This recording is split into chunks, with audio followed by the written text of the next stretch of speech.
Guys, something is going on with the Cybertruck, okay? Tesla has completely redesigned the Cybertruck page and the order page, and I don't necessarily think this is a good sign, but it's certainly an interesting one from a business perspective. So, what are the changes exactly?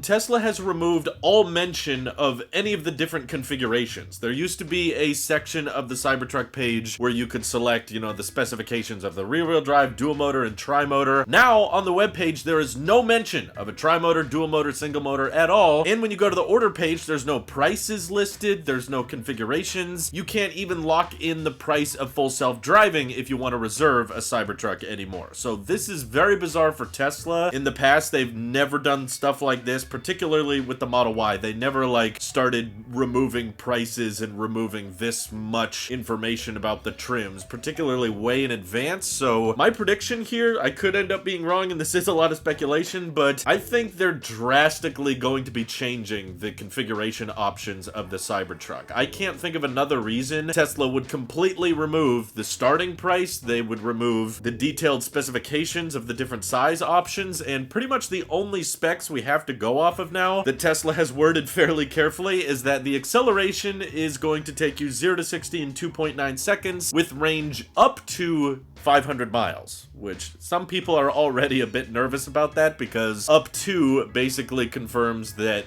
that's the best case scenario. You get to 500. We're no longer seeing 500 plus, 300 plus, or 250 plus. This could potentially just be because Tesla was seeing a lot of articles out there about how the Cybertruck has quickly become the cheapest Tesla available to order on the webpage. And you guys know I did a video on this pretty recently that because of inflation and because Tesla has way more demand than they know how to build for, it wasn't very likely that Tesla was ever going to be able to make a $40,000 Cybertruck work, and due to demand of all-wheel drive and pickup trucks being so high, it wouldn't have shocked me at all if Tesla decided to scrap the single-motor Cybertruck entirely and just go forward with dual-motor and tri-motor options. But now, I'm having even less faith in the diversity of the Cybertruck lineup because I'm thinking about how slow the production ramp of the 4680 batteries is going to be at Giga Texas with the Model Y. A lot of people not even sure if they're going to start with 4680s at Giga Texas this year. Then let's say, okay, the cell facility at Texas is able to ramp up next year. They finally get to a high production rate of Model Ys by the end of 2022. Elon has said that Cybertruck production won't be until the end of 2022. So as they're ramping Model Y production, they're going to somehow also have to ramp 4680s to accommodate for the Cybertruck at the same time. I could be wrong, but I just want to put expectations in check. I have a feeling Tesla is actually just going to start off making, the highest tier version of the Cybertruck for a long time after production begins, as in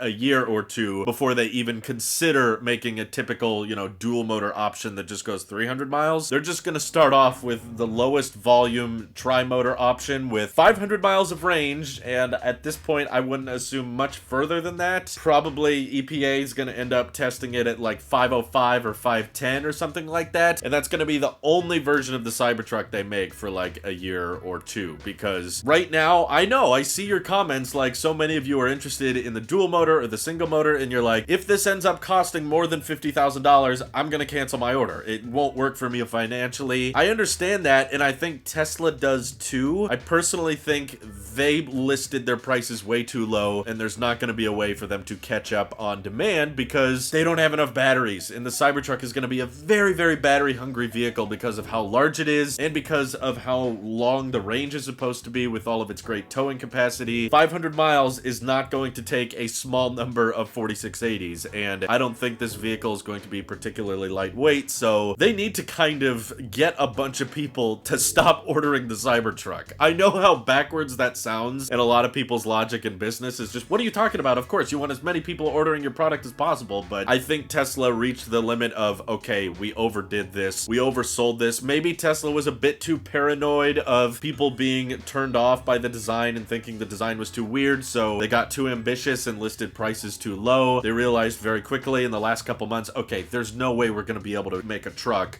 with prices this low, so let's work off of the $70,000 Cybertruck option. We're seeing Rivian have all this success with their $70,000 truck, and a lot of people are interested in that. I'm sure Tesla Tesla believes their truck, in terms of utility and practicality and likely production capacity alone, will be far better than the Rivian, so as long as they just kind of match the price there, they'll be fine. And the production ramp for this truck, I'm gonna expect to be very, very slow, but ultimately, my guess is the $40,000 starting price of the Cybertruck was aspirational and probably way too optimistic, and then also just kind of a way to send a message to other automakers of like, hey, we gotta make electric trucks for everybody. These can't just be super high-end luxurious vehicles. So that kind of incentivized Ford and other companies to start offering more affordable electric trucks, which is a good idea, and the intentions I'm sure were good, but the execution is a lot more difficult, and I think Tesla is now starting to grasp that, like, okay, we would have loved to make a $40,000 electric truck, but we cannot keep up with the demand for that, and it's going to take us a long, long time to catch up on the 1 million plus orders for the Cybertruck. So we're going to have to convince a bunch of our customers to not go through with this order and instead opt for a Model Y or a Model 3, because those are ready now. And the Cybertruck, because of how many batteries it's going to require and because of how difficult this may end up being to mass produce, we got to get the demand lower and we got to get less people interested in this thing. Otherwise, we're just going to have back orders of like, okay, order your Cybertruck today and you'll see it in 2025, which is just not feasible for the company. Obviously, if 2 years go by and they're able to catch up on demand, then they can start making a dual motor a more affordable option and probably start offering that to people who held on to their dual motor Cybertruck reservation for a long, long time. But I can imagine, similar to long-range rear-wheel drive Model Y reservation holders last year, Tesla's gonna tell people, okay, dual motor we're gonna make at another time, but you really want the tri-motor. Like, yeah, that's the better option. You get more range, you get better acceleration, and some people will be like, no, I want a dual motor, that's what I wanted to reserve, so that's the option I want. And Tesla will be like, yeah, but yeah, you really want the tri-motor though, come on, it's only a few grand more, it'll be totally worth it. And they're just basically going to hope that people are willing to spend the extra money to get the highest trim option. That's my theory. I could end up being wrong. I would love to hear your guys' ideas. Why do you think Tesla is removing all of the specifications? Why do you think they're removing the starting prices? Why do you think they're not letting you lock in the price of full self-driving anymore? All of that stuff, please feel free to let me know down below, because this is by far the most bizarre approach I've ever seen Tesla have to any of their on-site vehicles. Like, they haven't even changed the listing price of the Tesla Semi or any of the range figures of the Tesla Roadster. All of that part of the website is still there, but with the Cybertruck,